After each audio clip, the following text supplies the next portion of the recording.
အမေရိကန်နိုင်ငံမှာနာမည်ကြီး brand တစ်ခုဖြစ်တဲ့ Hoover brand ဖြစ်ပါတယ် Smart White Pad Complete Automatic Carpet Cleaner ဖြစ်ပါတယ်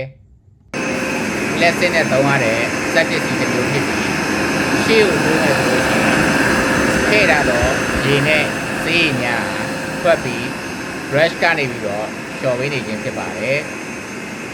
နောက်ကိုဆုံးမယ်ဆိုရင် automatic 6ပေးတဲ့ဆက်ဖြစ်ပါတယ်အောက်မှာခင်းထားတော့အဖြူရောင်ကားပတ်အခင်းကိုလျှော်ပြီး6နေခြင်းဖြစ်ပါတယ်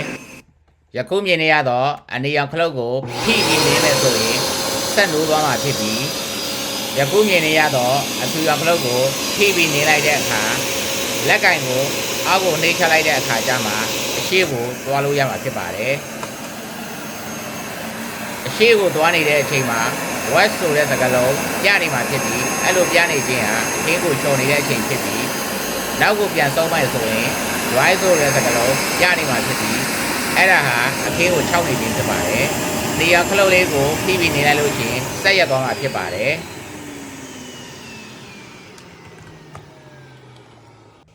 ကျွန်တော်အိမ်တွင်အိမ်ခန်း၄ခန်းရှိသည့်အနက်အခန်းတစ်ခန်းအားအခင်းများကိုလျှော်ပြီးသွားတဲ့အချိန်မှာ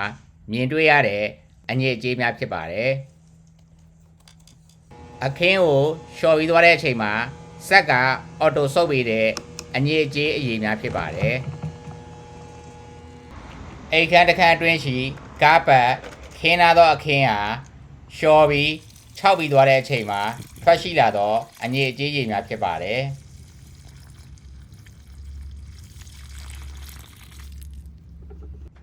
အိမ်တွင်ခင်းထားသောကားပတ်အခင်းများအားလျှော်ပြီး6ရန်အတွက်ပြင်ဆင်နေခြင်းဖြစ်ပါတယ်ယခုဖြုတ်လိုက်သောဘုံလေးဟာရေပူသို့မဟုတ်နွေးသောရေများဖြည့်ပေးရန်လိုအပ်ပါသည်ရေဖြည့်သည့်ဘုံနှင့်ဆေးရည်ဖြည့်သည့်ဘုံမမားစေရန်အတွက်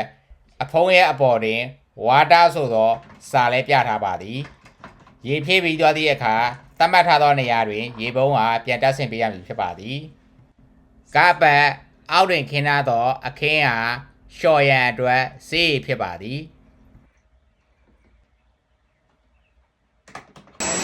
အိမ်ရှိဧကန်တွင်ခင်းထားသောကားပတ်အခင်းအားလျှော်ပြီးခြောက်နေတဲ့အချိန်ဖြစ်ပါတယ်အိမ်စားဝယ်ယူပြီး2022ခုနှစ်ကစပြီး2026ခုနှစ်အချိန်ဒီနေ့အတွင်းအိမ်ကားပတ်အားအခင်းအားပထမဆုံးအချိန်လျှော်ပြီးခြောက်နေရတာဖြစ်ပါတယ်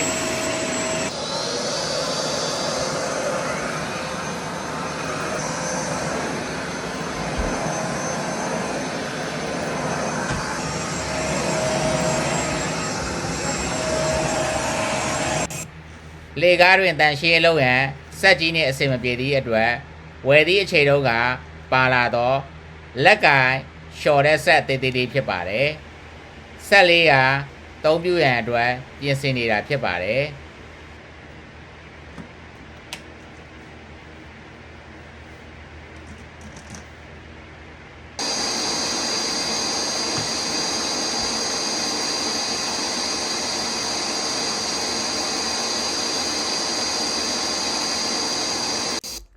အိတ်ကန်း၄ကန်းနဲ့ဧကန်ဟာ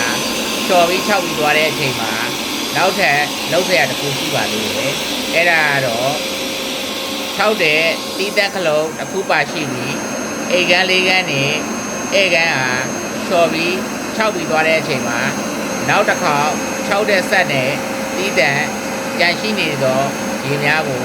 စုပ်ပေးရမှာဖြစ်ပါတယ်ယခုဒီ dry only လို့ပြနေခြင်းဖြစ်ပါတယ်6ဓာတ်ရွယ်တီးတန့်အသုံးပြုနေခြင်းဖြစ်ပါတယ်ဆက်ရဲ့အရှင်းမှာလည်းအစိမ်းရောင်မီးလေးဖြင့် dry ဆိုပြီးပြသနေခြင်းဖြစ်ပါတယ်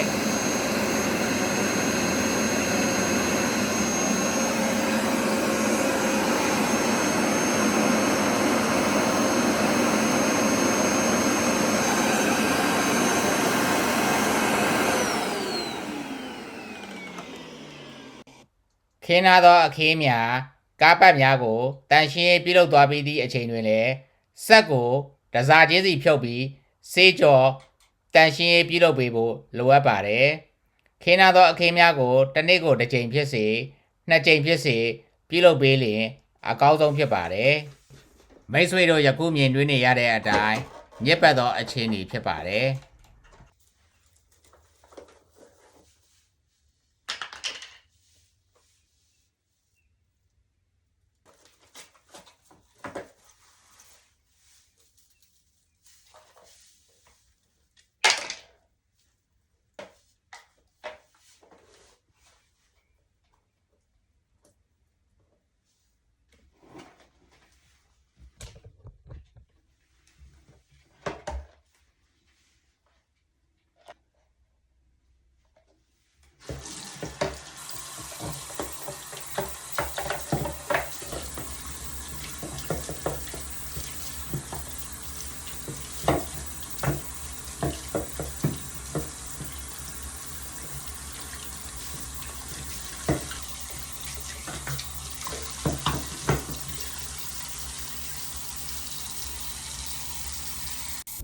Smart Wash Pack Complete ခါပတ်ကလင်နာကိုတစားချင်းစီဖြုတ်ပြီးဆေးကြောပြီးသည့်နောက်တွင်6ရန်အတွက်တုပ်ဖို့အတွက်ပြင်ဆင်နေတာဖြစ်ပါတယ်